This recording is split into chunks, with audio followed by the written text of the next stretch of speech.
The grand chamber floated in the darkness of space, a massive structure of crystalline walls that caught the light of distant stars. Inside, 200 different species sat in their designated seats, each one representing a civilization that had traveled the stars for thousands of years. The monthly council meeting was about to begin, and the air buzzed with translated conversations from beings of every imaginable shape and form. Ambassador Kiho Kim stood in the center of the chamber floor. He was a human, barely 40 years old, wearing the formal blue uniform of Earth's diplomatic corps. His black hair was neatly combed, and his face remained calm, despite the hundreds of alien eyes watching him. Humanity had joined the Galactic Council only 15 years ago, which made them newcomers in a galaxy where some species measured their histories in millions of years. Above the main floor, in a glass observation deck, Dayon Park watched the proceedings with growing concern. She was Earth's chief military liaison, a woman in her 50s with sharp features and sharper instincts. She had been in enough political meetings to know when something bad was coming. Today felt wrong from the moment she arrived. "Hi, Chancellor." Dexiamar of the Velkarn Dominion rose from his elevated platform. The Velkarn were tall beings with blue-gray skin and 3 eyes arranged in a triangle on their faces. Dexiamar was old, even by Velkarn standards, and he carried himself with the arrogance of someone who had never been told no. His voice echoed through the translation systems as he began to speak. "Honored members of the Council," Dexiamar said, his 3 eyes scanning the chamber. "Today we address a matter of galactic security. There are species among us who have not yet learned the ways of civilized conduct. Species who expand too quickly, colonize too aggressively, and maintain military forces far beyond what peaceful exploration requires." Jiho felt his stomach tighten. He knew exactly where this was going. Dexiamar continued. "The Velkarn Dominion proposes a new resolution. All species deemed primitive in their development must surrender control of their military fleets to Council oversight. This is not a punishment but a protective measure to ensure these young species do not harm themselves or others through reckless action." The chamber erupted in murmurs. Dexiamar raised one of his long-fingered hands for silence. Specifically, this resolution applies to 3 species: the Gorlan Collective, the Methrix Republic, and humanity of Earth. Jiho's jaw clenched, but he kept his expression neutral. In the observation deck, Dayon leaned forward, her hands gripping the railing. For the next 2 hours, representatives from various species stood to speak. Some questioned the resolution, asking whether it was truly necessary, but most spoke in favor of it. The Velkarn had been busy, Jiho realized. They had made deals, promised trade agreements, and territorial concessions.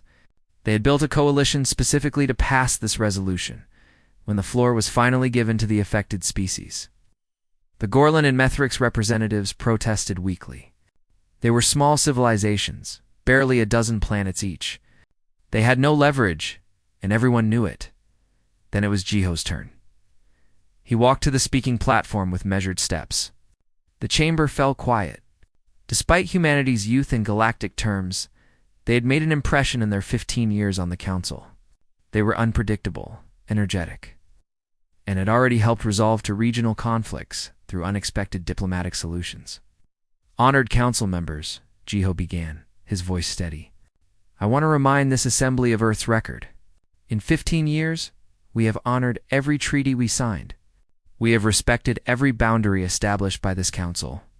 When pirates threatened the Outer Rim colonies, it was human ships that responded, protecting not just our own people but 7 other species as well." He paused, making eye contact with several ambassadors who nodded in acknowledgement.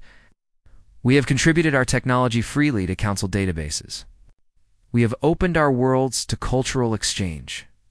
We have even sacrificed 3 of our own colonies to uphold peace accords when territorial disputes arose. We did this because we believed in the principles of this Council. We believed that all species, regardless of age or power, would be treated with fairness and respect. This resolution is not about security. It is about control. It is about powerful species deciding that younger civilizations should not have the right to defend themselves. I asked this council, is that truly the principle we stand for? The chamber was silent. Several ambassadors looked uncomfortable, but when the vote was called, the result was clear. 167 species voted in favor. 31 voted against. The resolution passed. Dexiomar stood again, and Jiho saw the satisfaction in all three of his eyes. The Velkarn Chancellor spoke directly to Jiho now, his voice dripping with condescension. Perhaps in another 1,000 years, humanity will have evolved beyond its primitive instincts. Until then, you will accept the wisdom of your elders. The insult hung in the air. In galactic diplomacy, calling another species primitive to their face was one of the gravest insults possible. It implied that they were barely worthy of recognition as intelligent beings. Jiho stood perfectly still for a long moment. Every eye in the chamber watched him. In the observation deck, Dayon held her breath. Then Jiho reached into his diplomatic robe and pulled out a small data chip. He placed it carefully on the podium in front of him. His hands were steady, his voice clear. I have been authorized by the United Terran government to deliver humanity's response to this council's decision. He pressed a button on the podium. The data chip activated, and Secretary General Minho Choi's face appeared on every screen in the chamber. The recorded message was brief. The resolution passed by this council constitutes an act of war against Earth and all her colonies.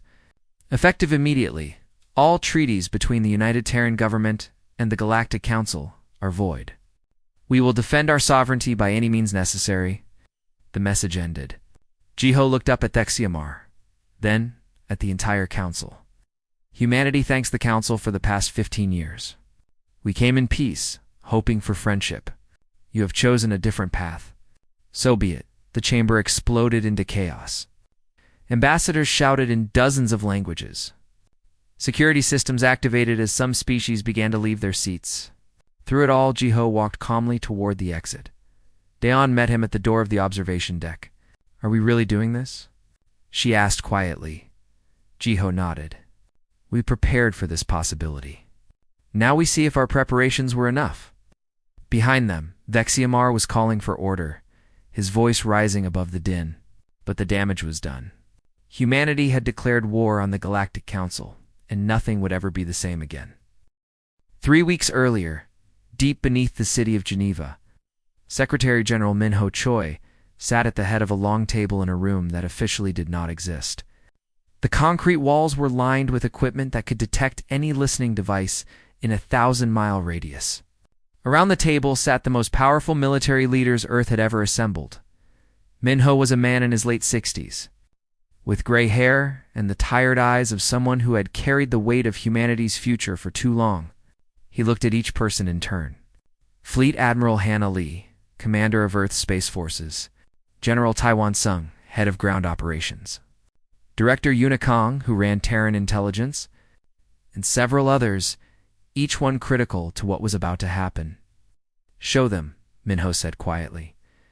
Yuna stood and activated the holographic display in the center of the table. Documents appeared, floating in the air. Intercepts of Velkarn communications. Secret meetings between Velkarn officials and their allies. Financial records showing massive bribes paid to dozens of council species. We've been monitoring the Velkarn for 2 years, Yuna explained. She was younger than most people in the room, barely 35, but she had proven herself the best intelligence officer Earth had ever produced. The resolution they're planning to pass is just the beginning. Look at this. She pulled up an internal Velkarn planning document. The others leaned forward to read the translated text. In Year 1, after the resolution passes, we claim oversight of human military operations, Yuna read aloud. Year 2, we station Velkarn observers on all human warships and military installations. Year 3, we begin integrating human forces into Velkarn command structure. Year 5, we declare 3 human colonies unsafe and place them under protective occupation. Year 10, Earth becomes a protectorate of the Velkarn Dominion. The room was silent. They're planning to conquer us slowly, General Taiwan said. His voice was rough with anger. Make it look legal. Make it look like protection. Admiral Hannah Lee studied the documents with cold eyes. She was a woman who had spent 40 years in the military, rising through every rank through sheer competence. They think we're weak. They see that we've only been in space for 200 years, and they think we don't understand how the galaxy works. They're wrong, Minho said. Show them the rest. Una pulled up more documents. These showed something different. Velkarn assessments of human military capabilities. The reports were dismissive, almost mocking. They estimated human technology was 300 years behind Council standards. They predicted that humanity would surrender rather than fight. They called humans emotional and impulsive, but ultimately cowardly when faced with real danger. They've never studied our history, Minho said. They don't understand what we are. A door at the back of the room opened, and Dr. Haijanam entered. She was a small woman in her 40s, wearing a white lab coat over military fatigues. She carried a datapad that she handled like it was made of glass. My apologies for being late, Secretary General, she said. We had a breakthrough in the final testing phase. Tell us about Project Prometheus, Minho said. Dr. Haijin activated her datapad. New images appeared in the holographic display. Ship designs unlike anything currently in Earth's fleet. Weapon systems that made those present lean forward in interest. Tactical data that made Admiral Hannah's eyes widen. For 10 years, we've been preparing for this possibility, Dr. Haijin began. 30% of our GDP has been quietly diverted to military research and development. We've built this on the assumption that we would eventually face an enemy with superior numbers and comparable technology. So we focused on asymmetric advantages. She pulled up the first ship design, our new destroyer class. Smaller than Velkarn ships, but 3 times faster. The Council species use traditional fusion drives. We've perfected a compressed antimatter system that gives us acceleration they can't match. In a battle, we can choose our engagement range. We can hit and run. We can be where they don't expect us. Colonel Siajin, the chief military strategist, spoke up. We've studied every major battle the Council species have fought in the last 1,000 years. They fight like chess players. Slow, methodical, risk-averse. They form up in traditional formations and pound each other with long-range weapons until one side retreats. We're going to fight like wolves, General Tywin said with a grim smile. Dr. Haijin continued her presentation. She showed weapons designed specifically to exploit weaknesses in Velkarn ships that Terran intelligence had discovered. She showed training programs where human pilots learned to fight in ways no Council species would consider. Using tactics they would dismiss as insane. The Council species have been at peace for so long that they've forgotten what real war looks like, Siajin explained. They have ritual combat, territorial disputes that last decades but kill thousands at most. They've never faced an enemy willing to sacrifice everything for victory. But we have, Minho said quietly. We remember World War II. We remember Vietnam. We remember every bloody, desperate fight in our history where victory seemed impossible, but we won anyway, because surrender meant extinction. Admiral Hannah stood and walked to the holographic display. She manipulated the controls, bringing up a star chart of human space and the surrounding regions. If they force this resolution through, we cannot win a conventional war, she said bluntly. Even with our advantages, the Velkarn Dominion alone has 20 times our numbers. With their allies, the disparity is even worse. In a straight fight, we lose. So we don't fight straight, Siajin said. We make them bleed for every light year. We hit their supply lines, their shipyards, their infrastructure. We make the war so costly that they beg for peace. And we start by showing them what we can do, Admiral Hannah added. She pulled up tactical projections for a battle in the Sol system. When they come for Earth, and they will, we give them a demonstration they'll never forget. Minho listened to them all, but his face remained troubled. Finally he spoke. If we do this, thousands of our people will die. Maybe millions before it's over. We'll be going against the entire Galactic Council. Every species that voted for this resolution becomes our enemy. Earth could be destroyed. Humanity could be wiped out. The room fell silent again. Everyone understood the stakes. But if we don't do this, Minho continued, we lose everything anyway. Just slower. Our children will grow up as servants to the Velkarn. Our grandchildren will forget we were ever free. That's not acceptable. He looked around the table at each person. I need to know. Are you all committed to this?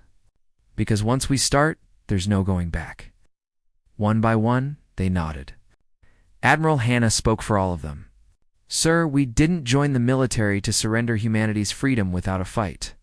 Give us the order, and we'll show the galaxy what humans are really capable of. Minho stood and walked to a secure terminal. He entered his authorization codes and began recording a message. This was the message that Ambassador Jiho would play if the Council passed their resolution. The message that would declare war? We are humanity, Minho said into the camera. We are not the strongest or the oldest. But we are here, we are free, and we will never kneel. If the Council chooses to take our freedom, they will learn the price of that choice. He stopped recording and turned back to the others. Prepare everything. Fleet movements, intelligence operations, diplomatic contingencies. The vote happens in 3 weeks. After that, everything changes. As the meeting ended and the leaders filed out, Admiral Hannah stayed behind. She stood with Minho, both of them looking at the star chart floating in the holographic display. Do you think we can really win this? She asked. Minho was quiet for a moment. I think we can make them regret starting it, and maybe that's enough. The news of humanity's declaration spread across the galaxy in hours. On 1,000 worlds, beings watched their information screens in disbelief. Humanity had declared war on the Galactic Council. It seemed like madness in the Threxian Commonwealth. Ambassador Somin Jing sat in her private office, her insect-like features twisted in concern. She had voted against the resolution, one of the 31 who tried to stop this. Now she watched as her worst fears came true. She immediately sent a private message to Earth, begging them to reconsider.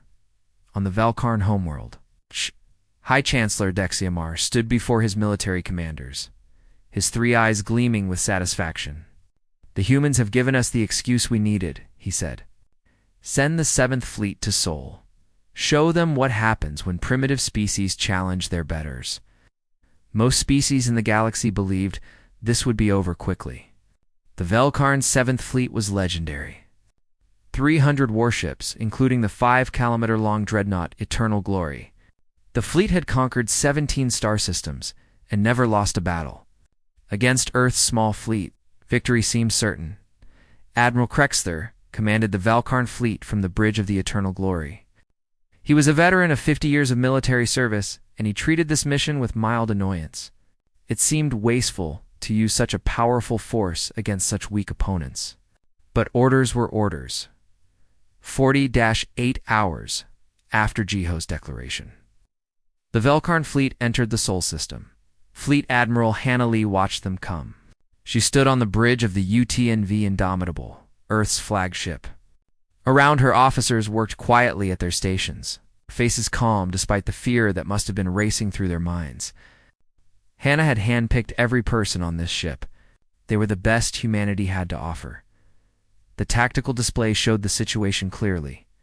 300 Velkarn ships advancing in their traditional battle formation. 65 human ships spread across local space in what looked like a scattered, disorganized defense. The Velkarn are transmitting, the communications officer reported. Let's hear it, Hannah said. Admiral Krexther's voice filled the bridge. Human vessels, you are ordered to power down your weapons and prepare to be boarded. Resistance is futile. You have 1 hour to comply. Hannah smiled. It was not a pleasant smile. Open a channel, all human ships. When the channel activated, she spoke clearly. All vessels, this is Admiral Lee. Execute Operation First Strike. Show them what Earth is made of. Across the Sol system, 65 human ships suddenly accelerated. Their engines burned with power that Velkarn sensors said should not be possible. Ships that the Velkarn thought would take hours to close the distance covered it in minutes. On the Eternal Glory, Admiral Krexther watched in shock as the human fleet scattered like a school of fish, each group moving with perfect coordination towards specific targets in his formation. All ships. Defensive formation, Krexther ordered. But the humans were already among them, Captain Junho Kwan commanded the destroyer Seoul. He was a young officer, barely 30, but he had trained for this moment his entire career. His ship led a strike group of 12 destroyers, and they dove straight into the Velkarn formation like a spear. "Target the cruiser group, Section 7, Junho ordered. "Fire on my mark." The human ships unleashed their first attack, but these were not conventional weapons. Dr. Higgins' team had discovered something interesting about Velkarn power systems. They used a specific frequency for energy distribution across their ships, and that frequency had a weakness. The electromagnetic pulse burst from the human ships, hit the Velkarn cruisers like a hammer. Their shields flickered and died. Power systems cascaded into failure. In seconds, 8 Velkarn cruisers went dark, floating dead in space. Before the Velkarn could react, Commander Nario let her bomber wings through the gaps. Human bombers were small, fast, and packed with weapons designed specifically to cut through Velkarn armor. They targeted the junction points where Velkarn ships connected their sections. The weak points that Terran intelligence had identified years ago. Explosions blossomed across the Velkarn formation. Ships that had seemed invincible moments before broke apart under the assault. Admiral Krexler frantically gave orders, trying to reorganize his fleet. But the humans were not fighting like any enemy he had faced before. They did not stand and trade fire. They hit and ran, appeared from unexpected angles, targeted weak points with surgical precision. Where is their command structure? Krexler demanded. Target their flagship. But the human fleet had no single command point. Every ship captain operated with independent authority, coordinating through quantum communications that the Velkarn could not jam or intercept. Cut off one ship, and the others continued fighting without pause. The battle raged for 4 hours. In that time, the Velkarn fleet learned what asymmetric warfare meant. They had superior numbers, but the humans chose where and how to engage. They had powerful weapons, but human ships moved too fast to target effectively. They had centuries of military tradition, but the humans fought with tactics that seemed insane until they worked. Commander Guan Beek had been waiting in the asteroid belt with her submarine warfare group. These were ships designed for stealth, coated in materials that made them nearly invisible to sensors. For hours, she had watched the battle, waiting for the right moment. Now, as Admiral Krexler's Eternal Glory tried to retreat and regroup, Guan gave the order. All ships, target the dreadnought. Torpedoes spread, pattern delta, fire. 50 torpedoes launched from ships the Velkarn had not known were there. They streaked through space, their guidance systems locked on the Eternal Glory. The great dreadnought's shields were already weakened from hours of combat. The torpedoes punched through and detonated against the hull. The Eternal Glory shuddered. Explosions rippled along its length. Its main reactor went critical, and Admiral Krexler had just seconds to order evacuation before his flagship tore itself apart. The remaining Velkarn ships broke formation and ran. The legendary 7th Fleet, which had conquered star systems, fled from the Sol system in chaos. When it was over, Admiral Hannah stood on her bridge and looked at the tactical display. 234 Velkarn ships destroyed or captured. 66 escaped. And the cost to humanity, 19 ships lost, including good people she had known for years. It was a victory, but it hurt. Every lost ship meant hundreds of deaths. Every name on the casualty list was someone's child, someone's friend, someone who would never go home. But she could not afford to show that pain, not yet. She opened a channel that she knew would be broadcast across the galaxy through the automated Council observation satellites. Every species would see this message.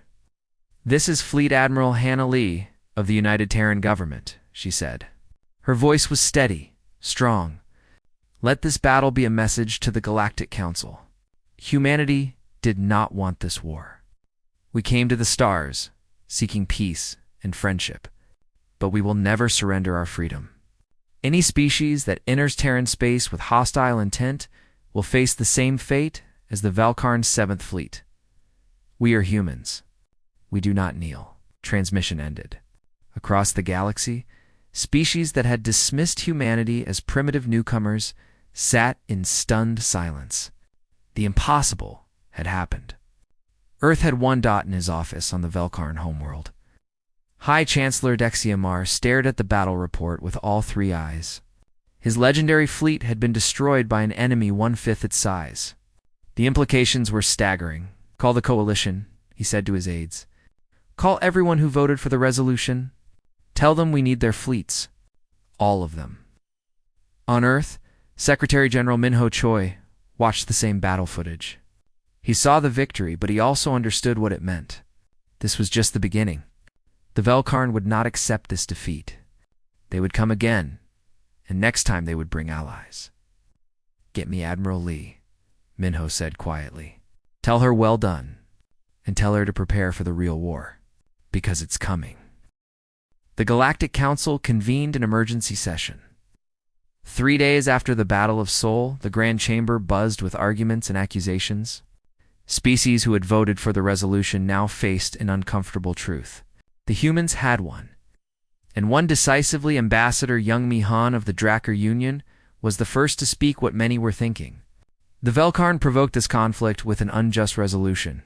Perhaps we should reconsider our position." But High Chancellor Dexiamar stood tall despite his defeat. Pride would not let him back down. The humans must be punished for their aggression. "I call upon all council members who voted for the resolution to honor their commitments.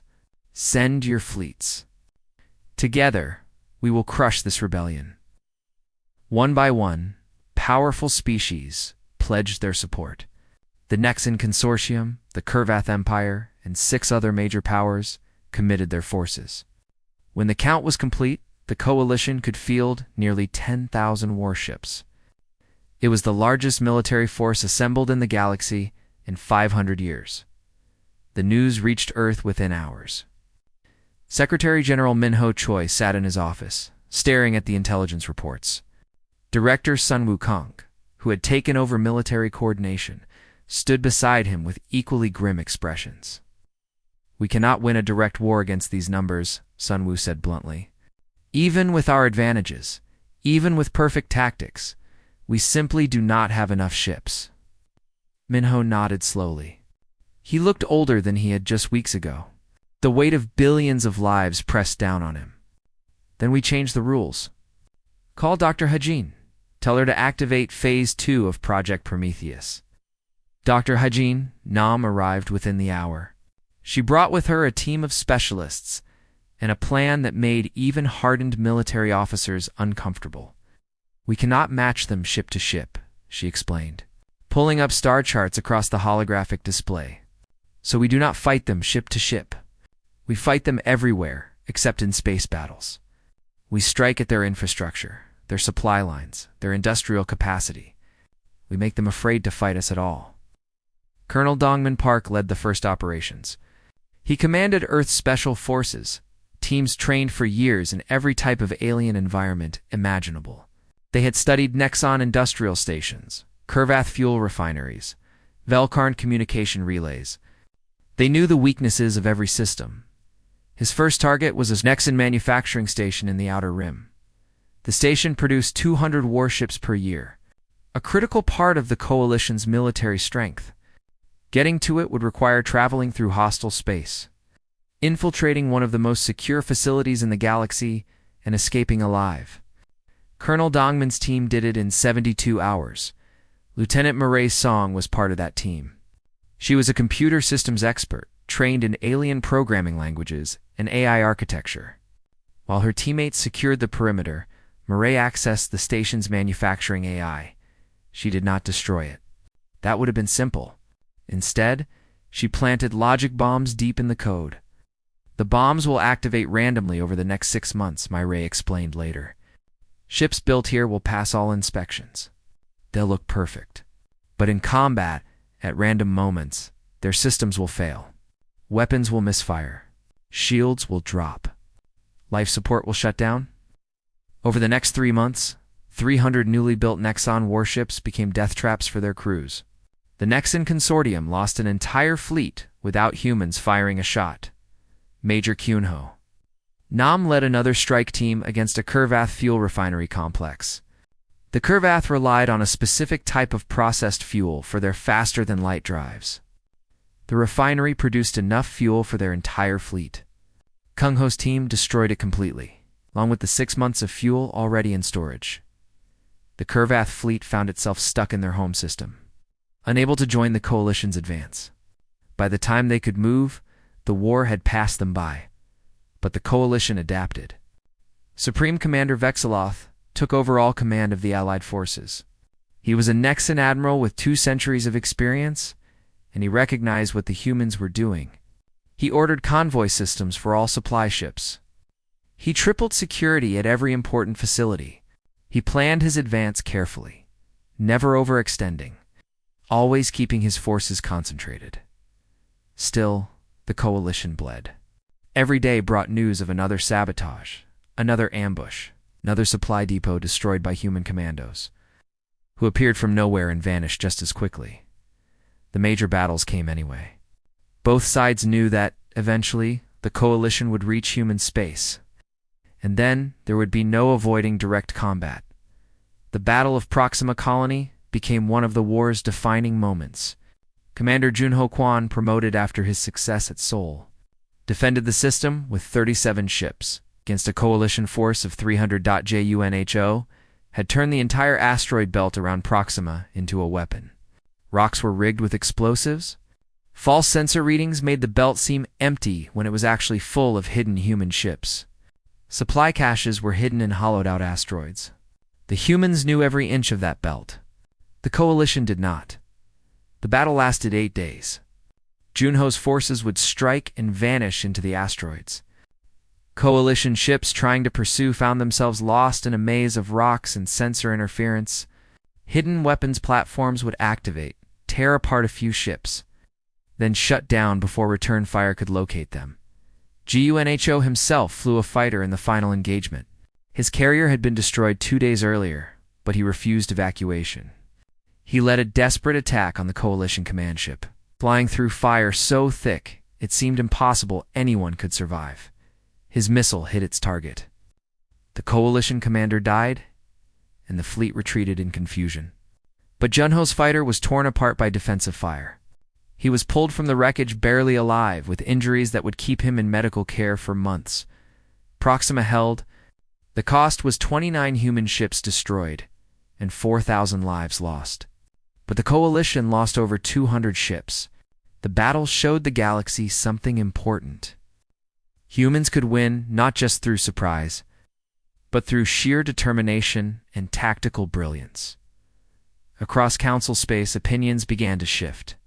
6 species withdrew from the Coalition, unwilling to continue sacrificing their people in a war that brought them nothing but losses.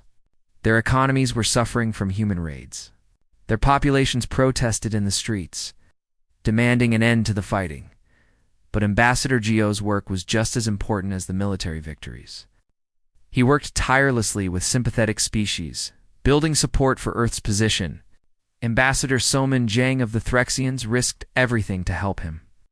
She provided intelligence on Coalition fleet movements, warned of planned attacks, used her influence to turn other species away from the war.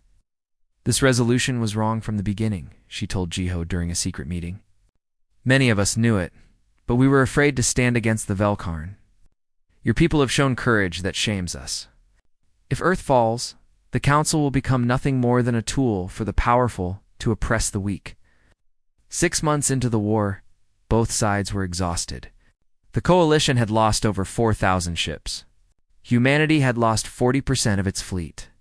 12 human colonies were under siege. Supply lines on both sides were stretched to breaking. On Earth, people watched the casualty lists grow longer each day. Every city had memorial services. Every family knew someone who had died in the fighting. The cost of freedom was being paid in blood, and everyone could feel it. In a military hospital, Commander Junho Kwan lay in bed, his body wrapped in regeneration bandages. Admiral Hannah Lee came to visit him. She looked as tired as he felt. "We're holding," she told him. "But barely. Intelligence, says the Velkarn, are planning one final push." They want to strike Earth directly. End this war before they lose any more support. Yunho tried to sit up, wincing at the pain. Will we be ready? Hannah looked out the window at the city beyond. We have to be. Because if we lose Earth, we lose everything. The war had reached its crisis point. Everything that came before was just preparation for what was coming next. The Velkarn would throw everything they had left at Earth, and humanity would either survive or perish. Director Yoonji Bae stood in the intelligence center deep beneath Seoul, watching data streams from 1,000 sources. She had taken over Terran intelligence 3 months into the war, after her predecessor died in a coalition bombing raid. Now she stared at information that made her blood run cold. Get me the Secretary General, she said quietly. Right now. 20 minutes later, Minho Choi sat in the secure conference room again, surrounded by his cabinet. Yoonji presented her findings with clinical precision. The Velkarn are assembling their remaining forces for one final assault. 2,000 ships. They're pulling vessels from garrison duty, stripping their border defenses, calling in every favor they have. High Chancellor Vexiamar will lead the attack personally. She pulled up a tactical projection. Their target is Earth. Not our colonies, not our fleet. Earth itself. Vexiamar believes that if he destroys our homeworld, human resistance will collapse. He may be right. The room fell silent. Fleet Admiral Hannah Lee spoke first. How many ships can we field to defend Earth? 327, replied Admiral Sunwoo. That includes every vessel we can pull from other systems. Civilian ships we've armed with whatever weapons we could mount, and training vessels with cadet crews. The math was brutal. 2,000 against 300. No amount of tactical brilliance could overcome those odds. Dr. Haijinam cleared her throat. There is Phase 3 of Project Prometheus. Everyone turned to look at her. They all knew what Phase 3 contained. Weapons that violated every council convention on warfare. Biological agents designed to target specific alien species. Nanomachini plagues that could consume entire fleets. Weapons so terrible that using them would mark humanity as monsters. General Taiwan Sung spoke with angry conviction. We didn't start this war. They forced it on us. If we have weapons that can win, we should use them. Our duty is to protect Earth, not worry about what aliens think of us. But Ambassador Jiho, tending via hologram from the council station, where he still maintained Earth's diplomatic presence, disagreed. If we use these weapons, we prove everything the Velkarn said about us. We become the primitive, savage species they claimed we were. Even if we win, we lose everything that makes us human. The debate raged for hours. Some argued for survival at any cost. Others insisted that humanity's soul was worth more than victory through atrocity. Finally, Captain Iziel Wang asked to speak. She was young, only 28, but she represented the junior officers who had been doing most of the dying in this war. Sir, she addressed Minho directly. My generation volunteered to defend Earth. We knew we might die. We accepted that. But we joined the military to protect humanity, not to become something we would be ashamed of. There has to be another way. Minho sat in silence for a long time. Then he made his decision. We defend Earth with conventional forces. We fight with honor. And we make Vexiamar understand that even if he wins, the price will be more than the Velkarn can ever afford to pay. Dr. Haijin, seal Phase 3 weapons. They will not be used. Admiral Hana nodded. Then we need a plan. If we cannot win, we can at least make them bleed. They called it Operation Last Stand. The human fleet would not try to stop the Velkarn attack. That was impossible. Instead, they would make every meter of space around Earth cost the enemy dearly. They would fight in layers, each defensive line designed to inflict maximum damage before falling back. They would turn Earth's orbital space into a graveyard. 3 weeks later, the Velkarn fleet arrived. High Chancellor Dexiamar stood on the bridge of his new flagship, the Retribution. He looked at Earth through the view screen and felt satisfaction. This was where human arrogance would finally be crushed. All ships advance, he ordered. Destroy anything that resists. Today, we end this war. Admiral Hannah Lee watched them come from the Indomitable, now scarred from 6 months of battle. Around her, officers worked with calm efficiency. They had all written their final letters home. They all knew what today would bring. All ships, Hannah transmitted. This is our home. Our families are down there. Everyone we love. Show these invaders what it means to attack Earth. The battle began at the outer orbital line. Human ships tore into the Velkarn formation with desperate fury. Captain Isil Wong commanded the cruiser Daegu. She led her battle group straight at a Velkarn carrier force, weapons blazing. Her ship took hit after hit, but she kept firing until the targeting systems failed. Then she gave an order that her crew executed without hesitation. Full ramming speed. Target the carrier. The Daegu struck the Velkarn carrier at nearly light speed. The explosion was visible from Earth's surface. A new star that blazed briefly and then faded. Across the battlefield, similar acts of sacrifice played out. Commander Dongmin Park led a fighter wing on a suicide run that destroyed 3 Velkarn command ships. Lieutenant Murray Song, aboard a disabled ship with failing life support, manually guided a damaged missile into a Velkarn ammunition vessel. The resulting explosion took out 12 enemy ships. The battle raged for 18 hours. The human fleet fought with a ferocity that shocked even hardened Velkarn warriors. Ships that should have retreated kept fighting. Vessels with dying crews made final attacks that took enemy ships with them. Human fighters rammed Velkarn cruisers when they ran out of missiles, but there were simply too many Velkarn ships. The human lines broke. Enemy vessels pushed toward Earth itself. Vexiamar prepared to give the order for orbital bombardment. Then something unexpected happened. 15 ships emerged from faster-than-light travel. They were Threxian vessels. Led by Ambassador Salman Jang, who had resigned her diplomatic position and taken command of her homeworld's militia fleet. "This is Salman Jang to all human forces," her transmission rang out. "The Threxian Commonwealth stands with Earth. We will not allow this injustice." More ships appeared. 6 Stracker vessels. Then ships from a dozen other species. Most species sent just a handful of vessels. They could not commit their full militaries without council approval.